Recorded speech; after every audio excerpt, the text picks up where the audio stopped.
Zero படத்துடைய இசை வெளியீட்டு விழா. யாருப்பா ஹீரோ அப்படின்னா, மங்காத்தா படத்துல போலீஸா நடிச்சிருப்பார்ல, அது மட்டும் இல்லாம பெரும்பாலான அஜித் படங்கள்ல வருவாரு. வேதாளம் திரைப்படத்துல கூட லட்சுமி மேனன் பின்னாடியே போவார் பாத்தீங்களா. அப்ப போய் ஹீரோவாவும் நடிச்சு அசத்துறாரு. கேமரா எடுத்துட்டு ஏதாவது பொண்ணுங்க பாட்டு படத்தெல்லாம் போட்டோ பிடிச்சி மேகா படத்துல நடிச்சாரு பாத்தீங்களா. அவர் பாத்தீங்க அப்படின்னா இப்போ ஜீரோ படத்துல கதாநாயகனா நடிச்சிருக்காரு. இந்த படத்துடைய ஆடியோ வெளியீட்டு விழா அண்மையில் நடந்துச்சு. நிவாஸ் இசையமைச்சிருக்கக்கூடிய இந்த படத்துடைய பட வெளியீட்டு விழால அஸ்வின் என்ன பேசினார் அப்படின்றத கேட்கலாம் வாங்க. இந்த ஃபிலிம் வரும்போது நான் அக்ஷய் சிவமோகன் மீட் பண்ணேன். கதையை சொன்னாரு. எனக்கு ஒரு சில விஷயங்கள் வந்து கொஞ்சம் அப்டிராக்டா இருந்துச்சு, கொஞ்சம் டிஃப்ரெண்டா இருந்துச்சு. அப்புறம் நான் கேட்டேன், நீங்க அந்த பாம்பு சொல்றீங்களே, அந்த பாம்பு வந்து இப்படி காட்டுவீங்க. உடனே வந்து ஒரு ப்ரீ ப்ரொடக்ஷன் ஒரு டிசைன் வச்சிருந்தாரு. அந்த ப்ரீ ப்ரொடக்ஷன் டிசைன் வந்து பாம்பு அப்படியே அந்த ஒரு சிவப்பு கோடோட வந்து அப்படி டிசைன் பண்ணியிருந்தாரு. சிவதாக்கு ஒரு வேற லுக் இருக்கணும் அப்படி சொன்னாரு. செகண்ட் ஹாஃப்ல அது இப்படி காட்டுவீங்க, அதுக்கு ஒரு லுக்கு காமிச்சாரு. சார் நீங்க வந்து ஓகே ரொம்ப நல்லா இருக்கு சார், கொஞ்சம் ஸ்கிரிப்ட் குடிச்சா நான் படிச்சு கொடுத்துருவேன் சார். ஓகே நீங்க எத்தனை போங்க. படிச்ச அப்புறம் பயங்கர கிளாரிட்டியா இருந்துச்சு, பயங்கர டிஃப்ரெண்டா இருந்துச்சு. எனக்கு ஆக்சுவலா சின்ன வயசுல இந்த மாதிரி படங்கள் தான் ரொம்ப பிடிக்கும். கொஞ்சம் ஃபேண்டசியா, இமேஜினேட்டிவா, கிரியேட்டிவா, கண்டென்ட் பேஸ்டா. ஸோ கேட்ட உடனே ஃபர்ஸ்ட் கேட்ட கேள்வி வந்து படத்தோட மியூசிக் டைரக்டர் யாருன்னு அப்படி கேட்டேன். நிவாஸ் தெகிடியோட மியூசிக் டைரக்டர் நிவாஸ் பண்ண போறாருன்னு சொல்லும்போது எனக்கு ரொம்ப சந்தோஷமா இருந்தது.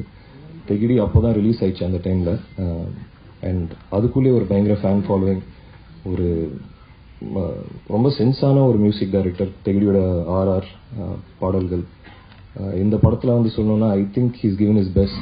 ஹீரோ பேசினாரு. ஓகே, படத்துல யாரு ஹீரோயின் அப்படின்னா, நெடுஞ்சாலை படத்துல நடிச்சாங்கல்ல அவங்கதான். அதுல எப்படி வந்து ஒரு கிராமத்து பெண்மணியா இருந்தாங்க, இங்க நகரத்து பெண்மணியா கலகி இருக்காங்க. சோ அவங்க என்ன பேசுறாங்க அப்படின்றதையும் வாங்க கேட்கலாம். ஏன்னா நெடுஞ்சாலை முடிஞ்சதுக்கு அப்புறம் எல்லாருக்கும் மங்கான்னு சொல்லி தான் என்ன கூப்பிட்டுட்டே இருந்தாங்க. வெளியில போனா கூட யாரும் ரெகக்னைஸ் பண்றது இல்ல. ஸோ அப்படி இருக்கிற என்னை வந்து கம்ப்ளீட்லா ஒரு டிஃப்ரெண்டான ஒரு ரோல்ல கெட்டப்ல ப்ரெசென்ட் பண்ணியிருக்காங்கன்னா thanks to the director and entire team. அதுக்காக அவங்க நிறையவே கஷ்டப்பட்டிருக்காங்க. அண்ட் தென் எங்களுக்கு I had some classes for this. So எனக்கு அந்த ஒரு ட்ரைனிங் கொடுத்து ஏதாவது பண்ணியிருக்கேன்னா it's because of him and entire team. So I must say thanks to him. இந்த விழால இளைஞர்களை பாராட்டுறதுக்காக பல பெரியவங்களும் வந்திருந்தாங்க. அதன்படி பாத்தீங்க அப்படின்னா இயக்குனர் வெற்றிமாறன், மூத்த இயக்குனரான மகேந்திரன் ஆகியோரும் இந்த இளைஞர்களை பாராட்டி பேசினாங்க. ட்ரெய்லர் வெளியிட்டா வந்து நம்மளுடைய இன்டென்ஷன் என்னவா இருக்கும்னா, நம்ம படத்தை இந்த இது டீச்சர்ஸ் ஏன் சொல்லணும்னா டீச் பண்ணி அவங்கள பார்க்க வைக்கிறதுக்கு என்டைஸ் பண்ணணும் அப்படின்றதுக்காக தான். இப்போ நான் இந்த பார்த்த ஃபுட்டேஜ் வரைக்கும் வச்சு பார்த்தப்போ எனக்கு இப்போவே வந்து இந்த படத்தை பார்க்கணுன்ற ஒரு இன்ட்ரெஸ்ட் வந்திருக்கு. அவ்வளோ கியூரியாசிட்டி எனக்கு கிரியேட் பண்ணியிருக்காங்க. எனக்கு பேக்ரவுண்ட் ஸ்கோர் வந்து அவ்வளோ கம்பெல்லிங்காக இருந்தது. mentioning this because this is audio stage ன்றதால நான் மென்ஷன் பண்றேன். அவ்வளோ கம்பெல்லிங்கா இருந்தது எனக்கு background score, whatever scenes that we saw. இந்த எனக்கு வந்து I would really like to want to watch this film. So நீங்க எல்லாம் வந்து எனக்கு ஒரு ஸ்கிரீனிங் அரேஞ்ச் பண்ணீங்கன்னா நான் உடனே பார்க்கறதுக்கு ரெடியா இருக்கேன். I am so curious to know what the whole film is about. டிவிடிஸ்ல பார்ப்பேன். ஏன்னா அவ்வளவுதான் அந்த படத்துக்கு மரியாதை. பெரும்பாலான படங்கள்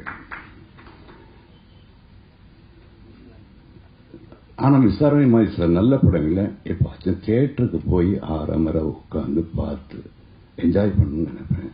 அதான் இன்னும் பார்க்கல, பார்த்துட்டு சொல்றேன் மிஸ்டர் வெற்றிமாறன் அப்படின்னு சொன்னேன். அவர்தான் கொண்டாடப்பண்டிய ஒரு கலைஞன் தமிழ் சினிமாவில். அதை மற்றவங்க பின்பற்றணும். எல்லாரும் 100 பேர் பின்பற்றணும்னு அவசியம் கிடையாது. ஒரு 10 பேராச்சும் அட்லீஸ்ட். நடுவில் அவரை கொஞ்சம் ஓய்வு எடுக்கும்போது இன்னொருத்தர் வருவாங்க. தென் பார்க்கிறதுக்கு தட் இஸ் ஜீரோ. நம்ம பிறக்கும்போது ஜீரோ தான், சாகும்போது ஜீரோ தான், வாழ்க்கை முடியும் போதும் வாழ்க்கையை காமிக்கிறது ஜீரோ. ஸோ இந்த ஜீரோ வச்சதுக்காகவே இந்த டைரக்டர் அண்ட் ப்ரொடியூசர்ஸ் வந்து பாராட்டணும். Mister Balaji sir especially. ஏன்னா எதுக்கு எடுத்தாலும் வந்து இங்க மீட்டிங்ல மேடைக்கு வரும்போது கூட ஒருத்தர் சொன்னாங்க, சார் கொஞ்சம் 2 நிமிஷம் தாமதிக்குங்க, கொஞ்சம் யமகண்டம் தாண்டணும் அப்படின்னாங்க. இதுக்கே யமகண்டம் தாண்டணும்னா ஜீரோன்னு எப்படி டைட்டில் வச்சாங்கன்னு பார்த்தேன். ஸோ அர்த்தமுள்ள டைட்டில், நம்பிக்கையோட டைட்டில், தன்னம்பிக்கை காட்டக்கூடிய டைட்டில் வச்சிருக்காங்க. அப்படிங்கும்போது பிரசன்டேஷன் எப்படி இருக்குன்னு நீங்களே யூஸ்